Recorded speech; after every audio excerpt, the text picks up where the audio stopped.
On June 30th, 1979, 20-year-old Tammy Sue Aldrige left her family's home in Burlington, North Carolina to go for a jog. She was a college student at East Carolina University, home for the summer. She never returned from that run. 3 days later, on July 3rd at approximately 3:45 in the morning, her body was discovered in the middle of Highway 54 in Alamance County. A passing driver found her. She was still warm. Tammy was a straight-A student studying to become a physical therapist. Her family described her as kind, outspoken, and athletic.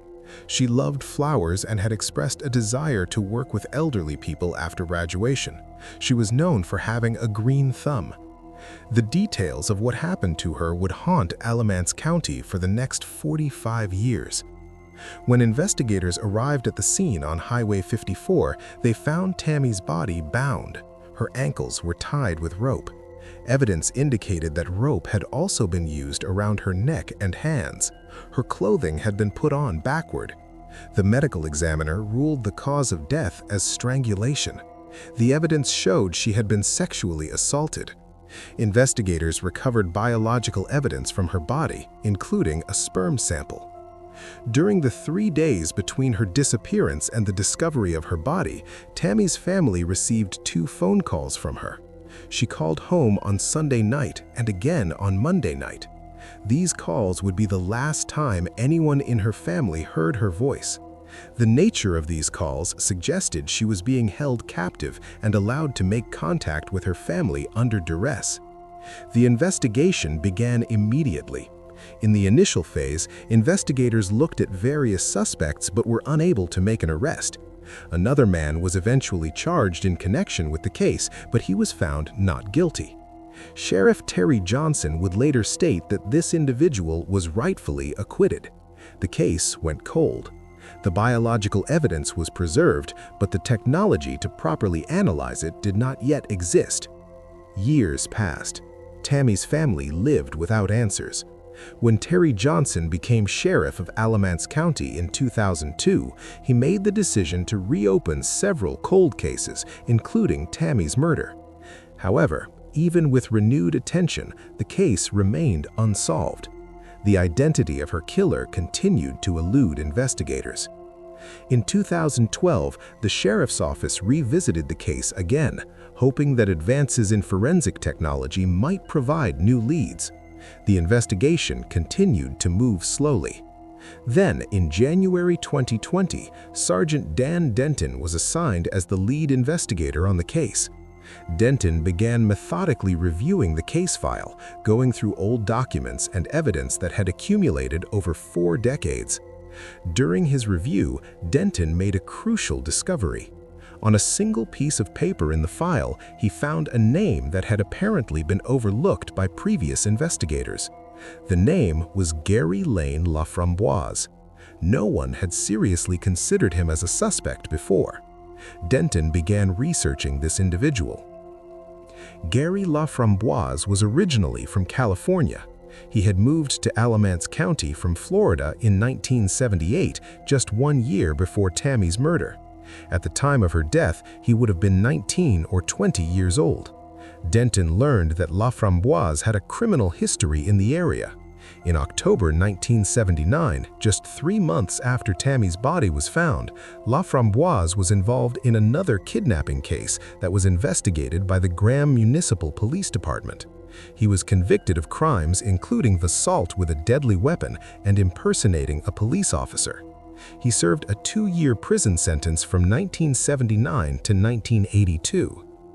After his release in 1982, Laframboise remained in North Carolina for approximately another decade before leaving the area. His whereabouts and activities after that period are less clear. What Denton did discover was that Laframboise had died in 2020, the same year Denton reopened the investigation.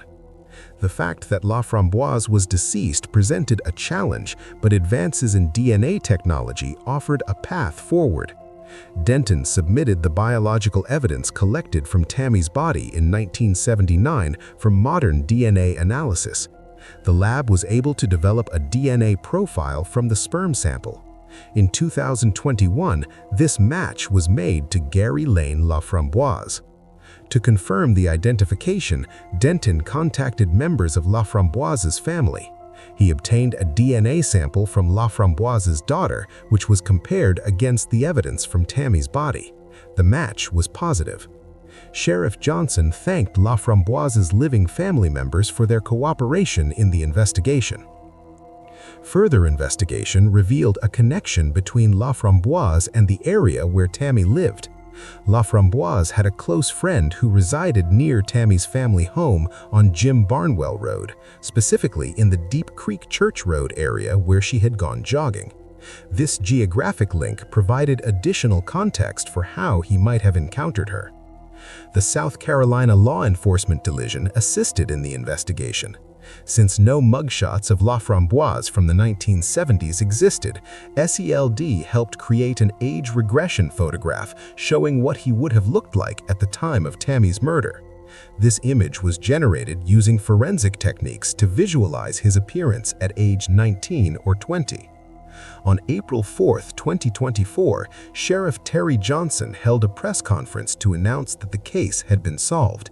He identified Gary Lane Laframboise as the person responsible for Tammy Sue Aldrige's murder 45 years earlier. Johnson credited the combination of modern DNA technology and traditional detective work for breaking the case. He specifically highlighted the efforts of Sergeant Dan Denton, whose persistence and attention to detail led to finding Laframboise's name in the file. At the press conference, Denton explained that finding the name was the breakthrough the investigation needed. Once they had a lead, they could continue digging for more information about the suspect. Johnson described the process of informing Tammy's family about the identification. He said it felt good to look the family in the eye and tell them they had identified her killer. Members of Tammy's family attended the press conference but declined to appear on camera. Her uncle spoke briefly to thank the sheriff's office for their work. He acknowledged that closure would be different for each family member. The family expressed gratitude that the case had finally been resolved, though they still had many questions about what exactly transpired during the days Tammy was held captive. Investigators stated they could not confirm whether Laframboise acted alone. The family believes another person may have been involved in Tammy's death, but this remains unconfirmed. The specific details of what happened during those 3 days between her abduction and death remain unknown because Laframboise died before he could be questioned. The resolution of this case demonstrated the importance of preserving evidence and the value of cold case investigations. Sheriff Johnson noted that Alamance County has approximately 16 unsolved homicides dating back to the 1960s. He emphasized that victims cannot speak for themselves and that law enforcement must be their voice. He encouraged anyone with information about cold cases to contact authorities, noting that even a single piece of information can make a difference. The Tammy Sue Aldrige case remained open for 45 years. The identification of Gary Lane Laframboise as her killer brought some measure of resolution to her family and closed a chapter in Alamance County's criminal history, though many questions about the crime itself will never be answered. On August 8, 2000, 41-year-old Susan Carter and her 10-year-old daughter Natasha, known as Alex, disappeared from Beckley, West Virginia. They were last seen in the Mabscott area of Raleigh County. For nearly 24 years, their disappearance remained a mystery that would eventually be solved through a deathbed confession. At the time of their disappearance, Susan Carter was involved in a contentious custody battle with Alex's father, Rick Lafferty. Susan had allegedly told Lafferty that he would never see his daughter again. Because of this custody dispute and Susan's statements, law enforcement initially treated the case as a parental abduction.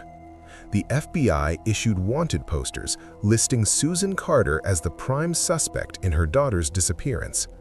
The FBI offered a $10,000 reward for information leading to their discovery. Susan and Alex had moved into a home on Kyle Lane in the Mabscott area with Susan's new husband shortly before they vanished. The property belonged to Larry Dell Webb, who was in his 50s at the time.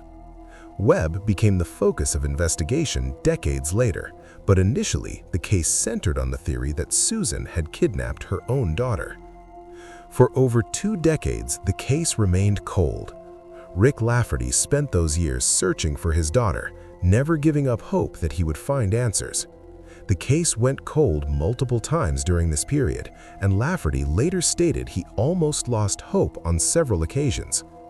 The case was featured on the television program In Pursuit with John Walsh in 2022, bringing renewed attention to the disappearance.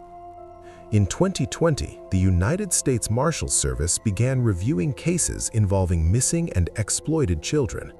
When they came across the Carter case, it caught their attention.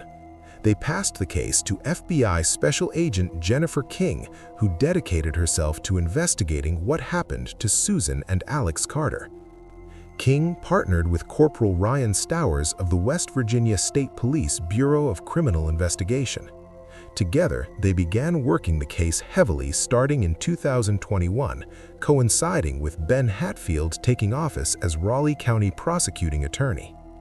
The investigation intensified over the following months. In December 2021, the FBI Pittsburgh office announced a renewed effort to solve the case and increased the reward. By September 2023, the reward had been doubled to $20,000. During this time, investigators obtained search warrants for Webb's property, where Susan and Alex had been living when they disappeared. 18 months before the case was solved, authorities executed a search warrant at Webb's home on Kyle Lane.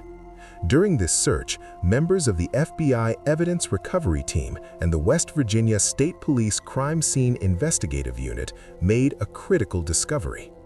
In a bedroom known to have been occupied by 10-year-old Alex Carter, they found a bullet embedded in the wall behind the baseboard.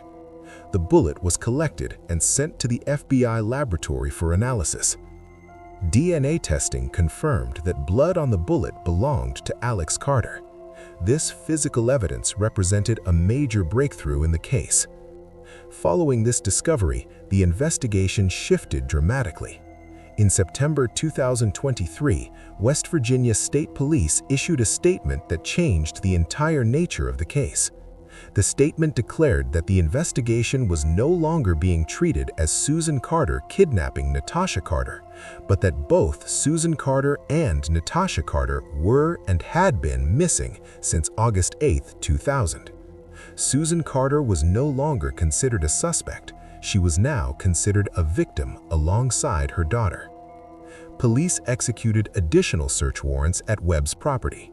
During one search in 2022, Webb spoke to news outlets, claiming he did not know what happened to the mother and daughter.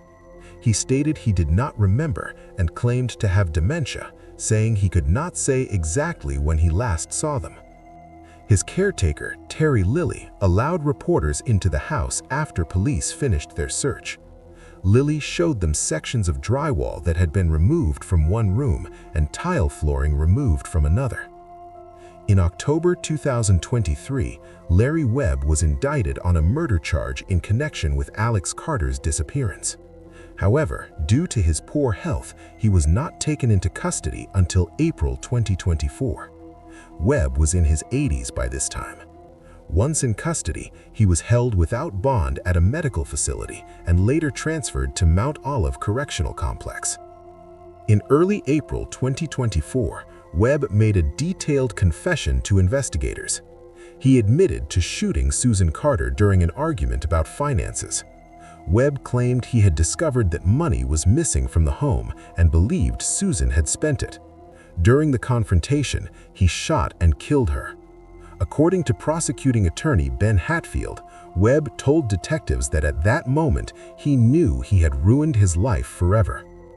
Webb then confessed that after killing Susan, he believed he had to kill Alex Carter to avoid detection for Susan's murder.